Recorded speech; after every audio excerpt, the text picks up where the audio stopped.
The much anticipated Snowfall Season 3 breakdown is here. I'm so sorry guys for the delay, but I promise you it will be well worth the wait. This breakdown is packed with hidden messages, details, and things you might have missed, so I don't even want to waste your time because it has been far too long. Let's just jump right into the video. You already know I'm on the road to 15,000 subscribers, so please hit the subscribe button, like, comment, all that good stuff. Let's just get right into the video. While I was editing, I found a major detail about Andre's death that I have never seen anyone point out or mention anywhere. So be sure to stick around for that very detail. Episode 1 is called Protect and Swerve because Andre is protecting his neighborhood, Franklin is protecting his business and his family, while they're both simultaneously trying to swerve out of each other's lane. The episode opens with a focus on the police siren as Andre drives through his neighborhood.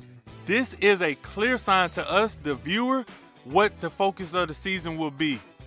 If you go back to the last 2 seasons, the opening scene was a sign of what the focal point of the season will be. For instance, season 1 opened with Franklin and his friends and family. Season 2, everybody's drug business. Now season 3, Andre is in pursuit of justice and restoring order to his neighborhood. Look at Andre doing his best Mike Lowry impression. As Andre comes to a stop, he is faced with a new reality of what has become of his neighborhood. This shot here is purely to show us, the viewer, the effects that crack has taken on the community. The Snowfall logo is now houses, which confirms that we are focusing on the community and the effects that the drugs have on them. We see that Sissy is now helping Franklin and Franklin is helping her. She was always into apartment leasing and property management before she was fired. Now with Franklin's money, she can do things on her own terms, and Franklin gets a chance to clean his dirty money, but also, to quote Rick Ross, ironically, buy back the block.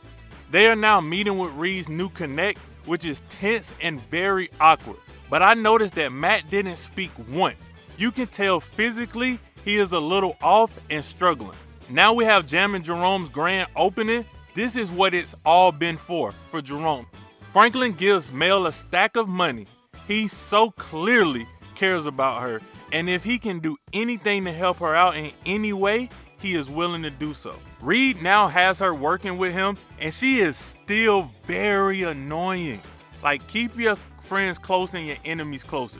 If she is with him, he doesn't have to worry about her trying to stop him. Matt has a heart attack. This is such an unfortunate event, but we kind of seen this coming with all of the foreshadowing that they gave us. You have fun? It was okay. Just you and Eva? And Sean.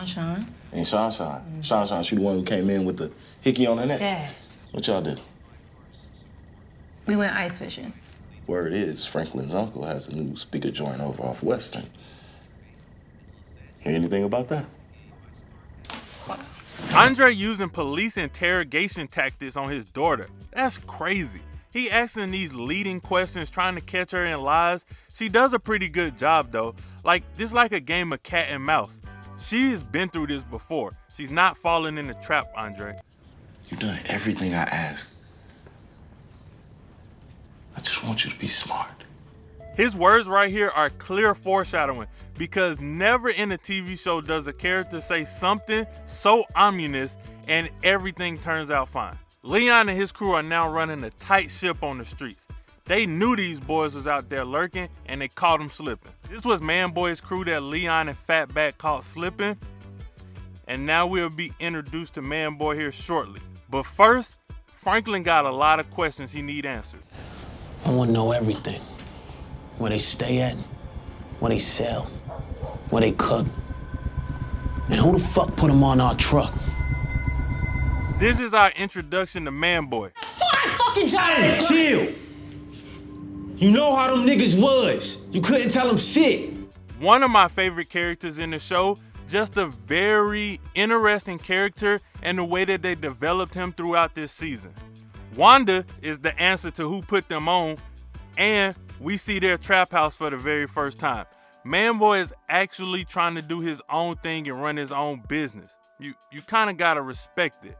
But he made some sloppy mistakes very early on.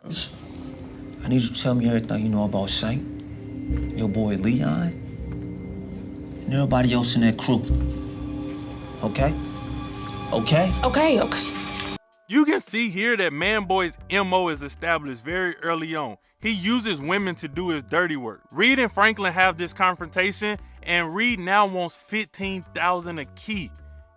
And because of this, Franklin started making assumptions. That the DEA is on a rampage down in Colombia.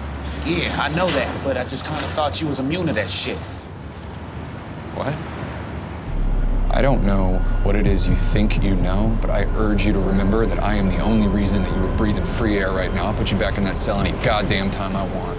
Now, since he has finally come around, she sits down and have a conversation with Franklin about being all in with him. Franklin's house is now in the hills, and it is highly secured. He's removed himself from the neighborhood to get himself to a more secluded, safe location for his peace of mind and for his money. And you can see here that Franklin has begun doing research on Teddy to better understand who he is dealing with.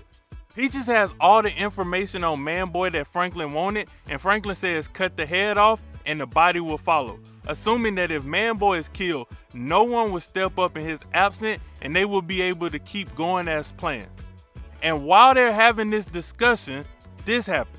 Sorry to interrupt, but Manboy here to see ya. Immediately, Franklin implores Leon to keep calm, which is interesting on how he foresaw the issues that would arise between Manboy and Leon. Leon.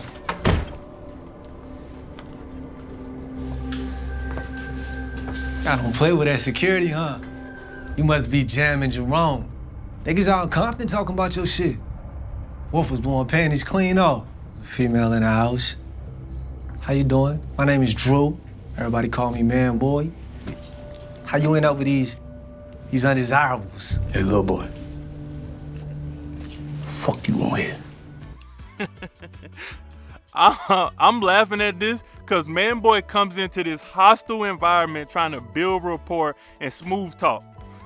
Like, that's exactly how I am in my day-to-day job in sales. The purpose of this technique typically is to disarm people and sway them to a favorable demeanor. But that's not gonna work when you're talking to people who are literally just plotting to kill you moments ago. This is also very interesting because we see for the very first time that Franklin resorted to violence first, and Manboy came to talk, which is usually Franklin's MO, so I believe he respected his approach as well as preferred it. But it definitely shows us the change in Franklin in the months since he's been released from prison. You'll give me a chance at squares. How you gonna do that? First, I get my product from y'all, and I give you the nigga that got away in the projects. Say what? We hiding all that. You can do with him as you will. Heck of an offer from Manboy, which shows us he is rational and about business, but also a little shady because he threw his homeboy under the bus and he didn't even do anything. 24 hours, either your boy will be dead and we be in business, or you and everybody you know will be gone. And we won't. You want the address of where my boy holding up at, just in case? We already got it. And Franklin's response here is even better. This conversation between Reed and his pops is tough words, but it really is true. Reed has chosen to sell drugs and help fight a war over everything else in his life. His wife and kids, his brother, his father, like, he don't care, bro. Oh, shoot, man. I thought Claudia was dead.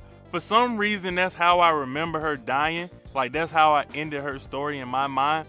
Oops, my bad. I'm sorry. I know I said in season 2, and a couple of y'all pointed this out, that she was dead. She wasn't dead at that time. Louie and Claudia come face to face, and between them is a painting of a Black Panther, which symbolizes grace, protection, and inner power. And as it's facing Louie, it's showing us the transferring of the guard, so to speak. Claudia is on crack, and this is why she looks so worn down. This episode ends in spectacular fashion, as Franklin and Andre have this age-old debate in the Black community. Do we sell drugs and do illegal things to get money? or do we go work for the white man and do his bidding? Tough choice, especially in the 80s. Andre tries to appeal to Franklin's consciousness and tells him that they are at war, like I speak of at the beginning. And he drops Franklin off in this part of the hood because I'm sure this is something that he avoids and never wants to see, because he has a conscience. But him making it is far more important to him than the community is ruining, which is cold, but I get it. You're just trying your best to make it by any means necessary. Episode 2, The More You Make. This episode opens with Andre walking in on a crime scene. Claudia is dead now. This opening scene further cements the whole Andre versus Franklin season 3 storyline. It's now on. Sure you okay, Avi? The longer you live, the more mistakes you make. Never get too greedy, Franklin. The minute you do that, they found your weakness. You lost your advantage. When sober, Avi makes for a great mentor. Very solid advice, but Avi also looks like he is down on tough times and he is going through something. He doesn't seem to be as high-spirited as usual, which should have been a warning, but he is one of the few people that Franklin actually trusts. So Andre brings in Louis for interrogation. Man, I swear, Andre loves toying with people's emotions. And under pressure and out of time, Andre gets overzealous and too ambitious and starts reaching. Louis was struggling until he made up details, trying his hardest to get something out of her. You push her head under the struggle. And then... You a lying piece of shit. Shake my head. He overplayed his hand. This is like a chess game of cat and mouse between Franklin and Andre, and it is elite. Franklin is so smart by letting Andre subtly know, I can get close to you and yours too. You can't be mad at Franklin when he started this and made it personal. Oh, got this for you. She don't want it. Have a nice night, sir. Hey! Evening, Andre. Franklin? Everything all right? Fine.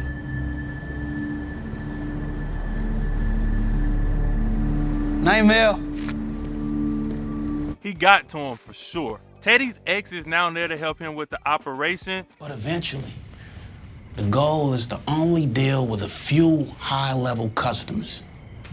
Franklin is looking to expand and get far away from the actual product as possible to separate himself and to protect the crew. Episode 3, Cash and Carry. Franklin looking at his expansion plans.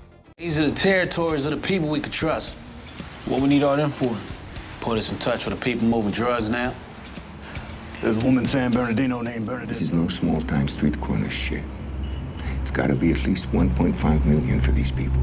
Avi, being very specific with the amount of money, sounds like he is being helpful, but it's also very suspicious behavior in retrospect, of course.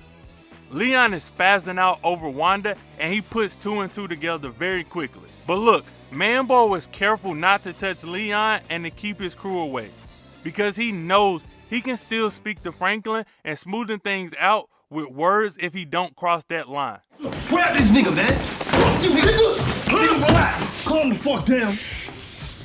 They are both diplomatic and about money in that way. President, we need to see. Can't make it today. We'll go sometime tomorrow. Wait, hold up. Thought you said the bank's always open for people like us. Something came up. You had to go out of town. Just for the night. Avi already switching up plans on Franklin. And Franklin seems to be a bit cautious, but not necessarily overly concerned or suspicious as of yet. Reed and his ex are in the jungle, and they are being tested. Raw pig's brain is a delicacy, only eaten fresh out of the skull on celebratory and somber occasions. Are they on ayahuasca? They had to drink a tea and purge, and then this. What did you dream? There was a man chained to a sinking boat. I didn't know anything about ayahuasca when I first saw this, but this definitely sounds about right. That seems like exactly what was going on with them. Louis goes to deal with the situation with Manboy and immediately tells him to get rid of Wanda. And Peaches will not let this nickname go. What the fuck they call you, Manboy? While they're out of the country, Franklin has just had enough with Ivy and all the games that he has been playing. Franklin tricks Ivy to find out exactly what was going on, and he tells him straight up how it is. So you gonna steal from me? I was gonna borrow from you. Just enough to cover the debt and pay you back with interest before you even knew the money was fucking missing. What's the bare minimum you need? $1.5 million. Okay. At 6% a week. What? And he is still willing to help out of loyalty and respect. Franklin is a grand master at chess. He is always moves ahead of his opponents, even when he's not suspecting of anything. This is the first time we see Manboy's temper. I'm not going to show violence, especially not against a woman on YouTube, but yeah. Within a year, Franklin has become a multi-millionaire with offshore bank accounts and flying private jets. His life has truly been transformed from one simple decision of faith. Gustavo sees Lorena and that smug look on her face and does exactly what he's been waiting to do. And to me, that was a very satisfying ending for her. I was sick of her. Episode 4, the games that move as you play. Gustavos and Reed dispose of the body on some Breaking Bad type stuff. Franklin quote to his mom about the game is the title of this episode. I'm playing a different game now, Mama. Yeah, what's that? Kind of moves as you play. Andre sets up a raid on all of Franklin's spots, while Franklin is actually with Mel. Andre seems like he feels guilty about this, but he's doing what he thinks is best. Jerome definitely gets a little out of hand, hits a few of the police officers while being arrested, then they beat Jerome down, bro, and Andre did absolutely nothing. He sit here and watched as all of these white officers beat Jerome and Louis. And this is the first time that Franklin actually sees what Mel is into. I gotta say, man, I don't know how you do it. Living out in the jungle with those animals. Thank God you're one of the good ones. Racist statements from his white partner. This is just overt racism at its finest, and he thinks it's appropriate to say, thank God you're one of the good ones. Franklin's words are starting to reach Andre. I think maybe I caught a bug down there or something. Is there any way you consider staying on a little longer? I don't think that's a good idea. Reed continues to be selfish. He wants his cake and to eat it too, which I'm told life doesn't work that way. Then he also lied about catching a bug. He was out all night burying the body, and that's why he needed sleep. Franklin addresses the team, and like he said at the end of season 2, new rules, anyone get out of line, they gotta go. He has a newfound respect for the impact that violence can do to achieve results and ensure respect. And that in and of itself doesn't require him to be killed, but the logic behind this is he had to be checked and disciplined, and that will only lead to his resentment, which could lead to his betrayal, i.e. Kevin. So let's just nip this in the bud right now. Franklin's not looking to take any more chances with being double-crossed by being lenient. Reed is in Lorena's house planting evidence to avert any kind of suspicion. Franklin does this a lot. He steps away from the scene, takes a moment to breathe, weighs his options, and accepts his reality. It's a really interesting process that doesn't take very long. Just a brief moment of thought. You got it. How bad you must want to get back, but you can't kill no cop. I don't think at this moment Franklin was intending to kill Andre. I think he was searching for other options, and his dad's advice, I believe, stuck with him as well. Then right after Mel walks up, Listen, I ain't saying they was right. But y'all are provoking them. You ain't giving them no choice. Franklin, please just Get listen. the fuck out of here before I call her back. he doesn't want to hear that he is in the wrong, only that the police were. Franklin just looking for the right way to do the wrong thing. Mel is upset and feels some type of way about her dad's involvement in the raid, and this could potentially be the cause for her rebellion because he speaks about Franklin in a way she doesn't see him. Episode 5 is The Bottoms. That's Scully's territory. Reed is made aware of Franklin's situation via the news. After the arrest and the confiscation of drugs and money, the logo for episode 5 has a small section burning now in the community-built Snowfall. This lady played Andre for a fool. You can see here she intentionally spills her drink on herself to insert herself into this night.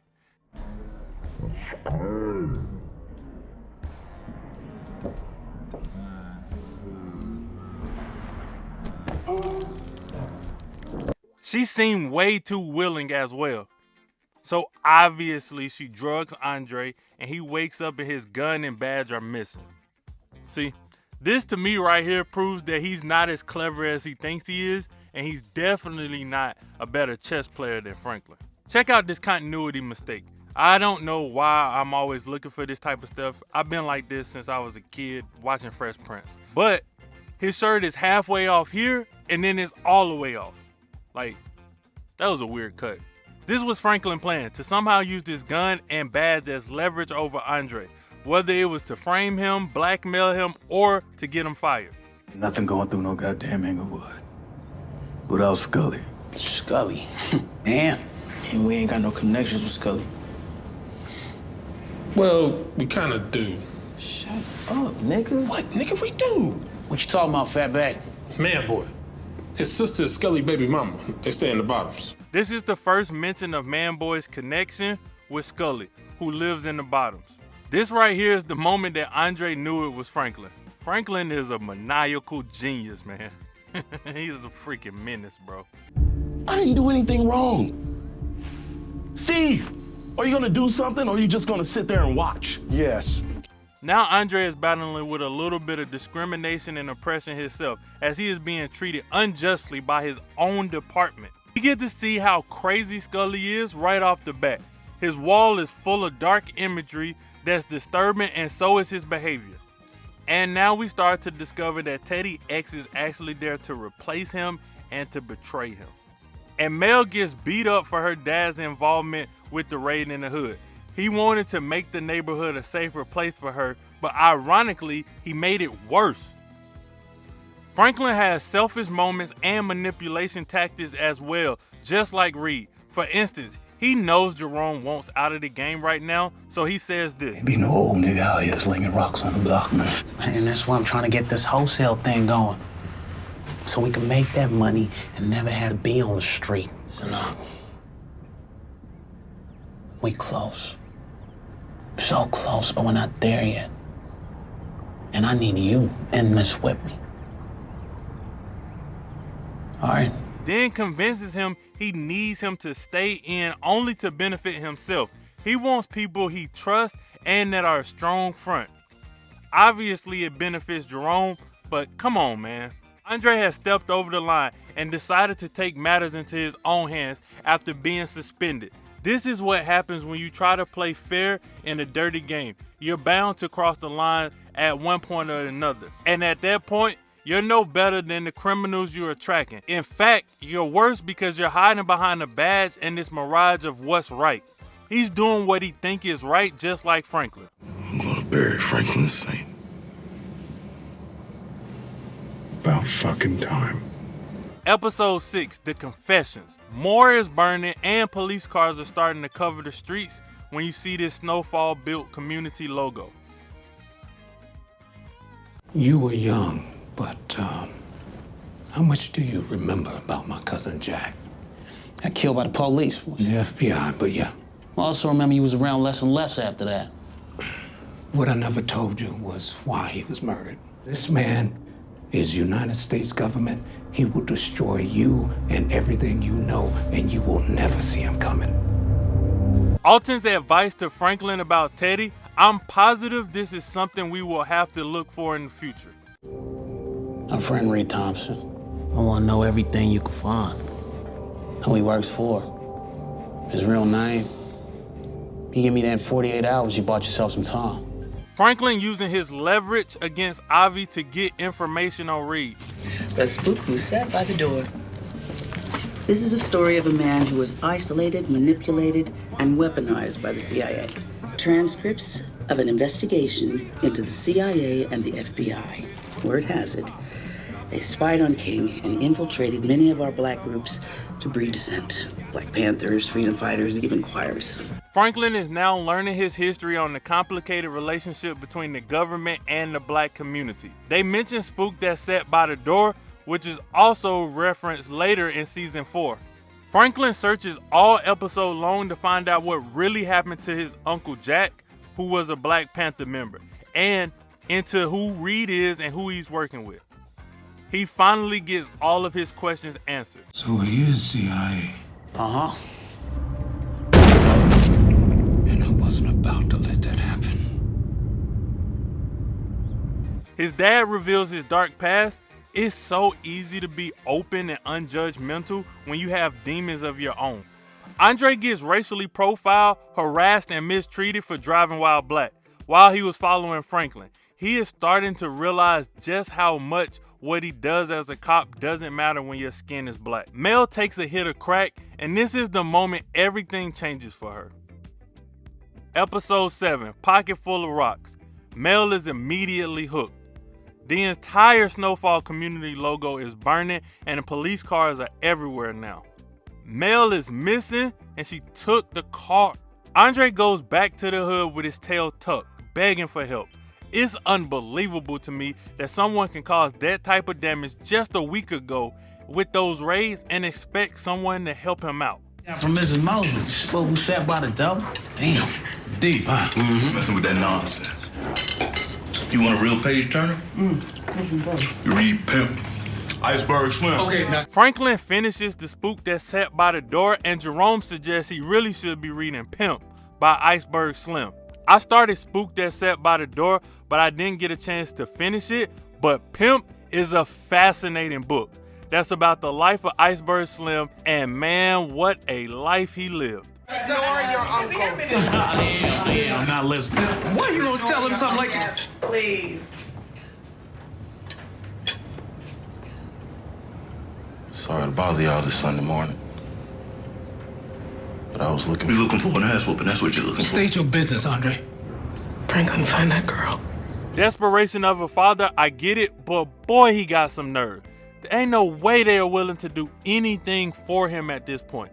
But Franklin cares about her, so of course it's more about her than it is him. What? I know your ignorant ass ain't about to smoke to no damn gospel music. You in the glass house, homie. Put your stone down. At least I got a spiritual practice. Get your ass up. This conversation breaks down the meaning of the episode's title, or at least 50% of it. You don't make me ask you again where the fuck she at? Bowen Lamont. Who that? Look, that's your neighborhood, ain't it? Hey, look, don't worry about it. I'll make it a point to know all the hustlers, big and small. Manboy and Franklin got some similarities in their style, but Manboy has more inside track on the streets. Franklin, Leon, and Manboy actually have a very effective team if everyone was playing their part. Franklin does the talking and got the respect. Manboy and Leon are the hot-headed enforcers. Now we get a chance to see what Mel has been up to, and as you can see, her with Wanda earlier that morning, she's still pretty good as far as condition. She could have been saved at this point. Her dad woke up at 6:45 and she was missing. Like 7:30. You mean to tell me you saw Mel get in the car with Wanda at 7:30 in the fucking morning? He was only about 45 minutes behind her at that point. Okay, so then I'm gonna take your $20 and run to my cousin's house and get my $20. Then we gonna have $40, and then we can run to the spot and come and have enough rock for the day. Fun as that? How did she fall for this? Where is the logic in this? Why would anyone owe Wanda money, first of all? And why do you need to give her your money for her to go get her money? That's dumb.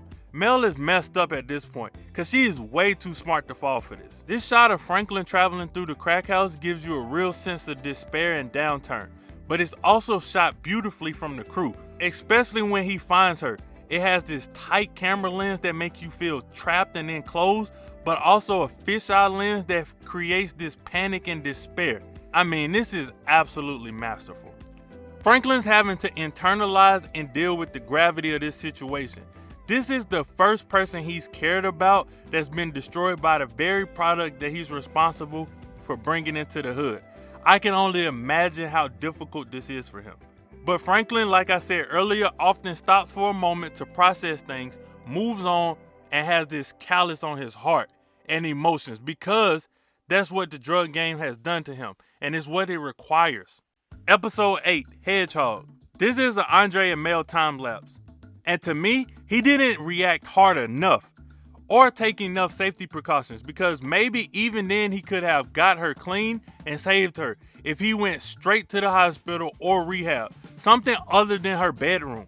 After trying to get her family back and reason with Reed yet again, I think it's at this moment she realized he won't stop. He is addicted to the game and uses this war as a shield for his participation. She came to double cross him and she has fallen back in love with him, but that's over at this point. She like, I gotta get him out of this. Like, I have to save him from himself.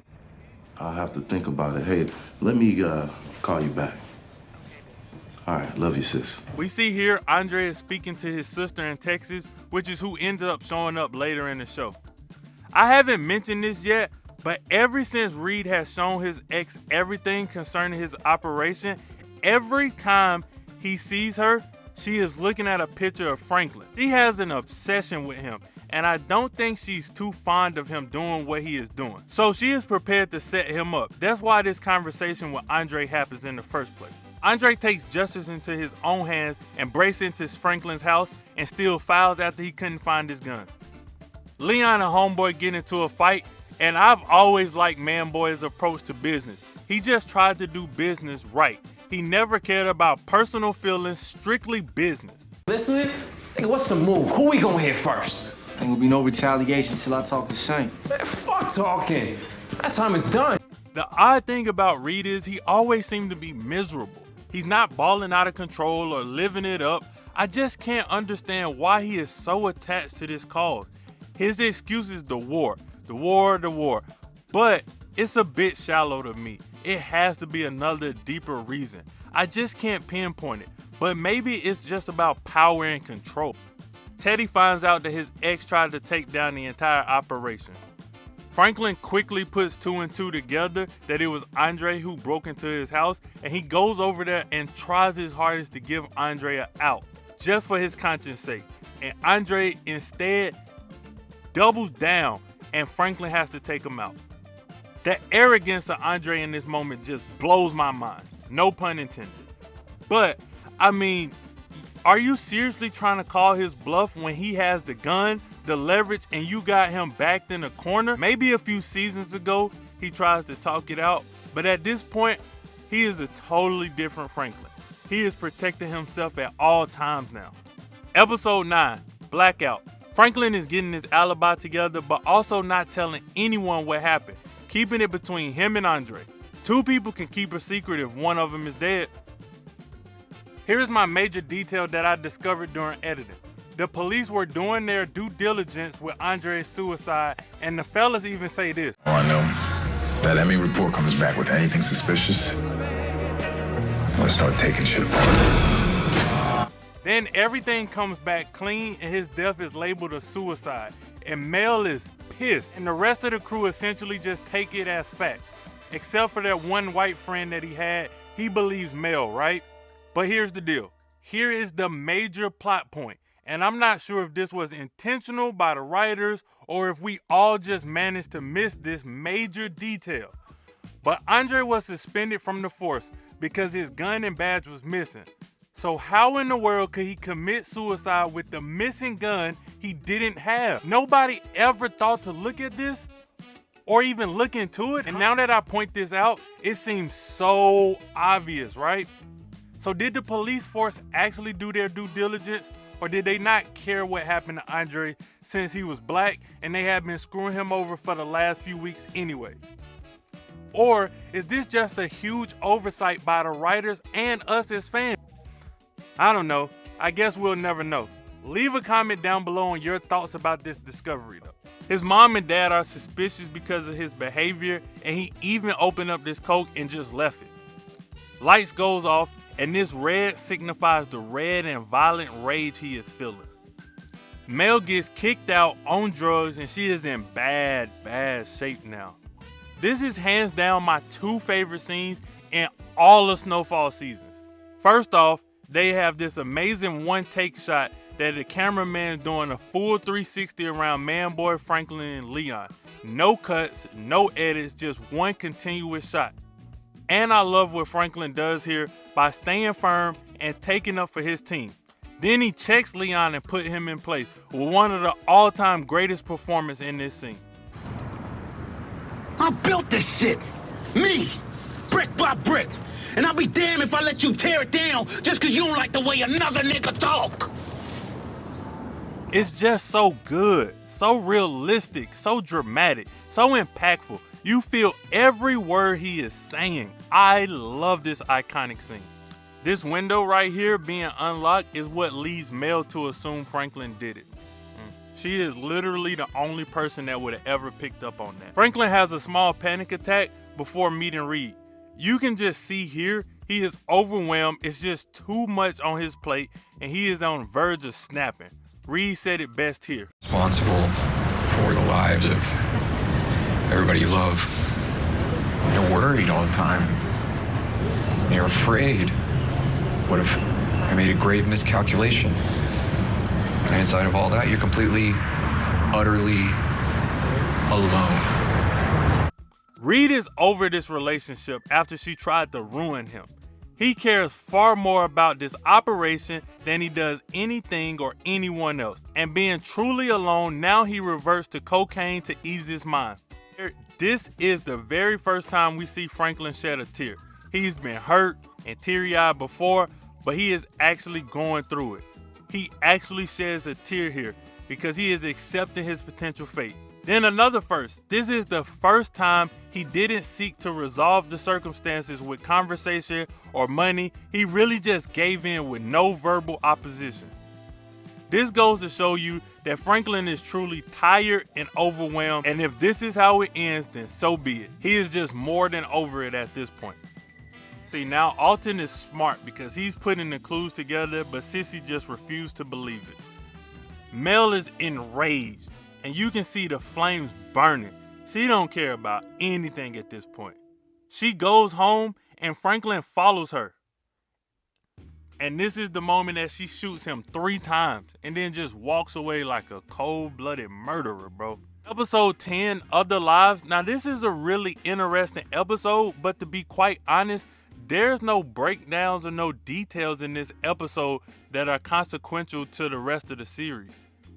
It's just a unique take. While Franklin is in pain, he's possibly sick, he's recovering, he's passed out, and he's having these very lucid dreams of like, what if? It's essentially Marvel's what if. What if he would have went to college? And it's really sad because it ultimately, the way he dreamed it, he would have just ended up right back where he started at. Which I think is a big motivator of him feeling justified and feeling good about his decision to not go to college in the first place.